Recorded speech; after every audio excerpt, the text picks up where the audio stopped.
Hello again, classmates, fellow debaters, judges, and Mr. Redkin. Although the affirmative side made a convincing argument, God and I still believe that their resolution and plan is impractical and undesirable, because the project is too costly, prevents too many risks, there are other ways to create jobs, and there are other government programs that should be invested in first. Debate.org had a poll among members whether or not military spending should be increased, and 42% of members said yes.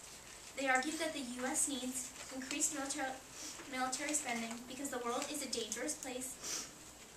Military in America is America's #1 employer, and for safety and protection.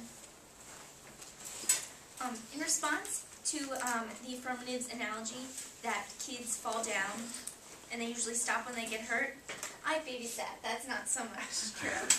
And it's just like our infrastructure. It's not hurting our economy too much, not improving it. And also in response to what Eddie said about students who receive D's, that is a very harsh generalization, just like the affirmative proposal that this plan will truly help the United States. And just because we build the high-speed rail doesn't mean people will choose to use this over a plane or a car ride. So it wouldn't necessarily ensure immediate environmental improvement. And for 2012, the federal spending to government programs such as pensions, healthcare, education, defense, and welfare reached $3.8 trillion. The money put into those programs is investing in improving our nation.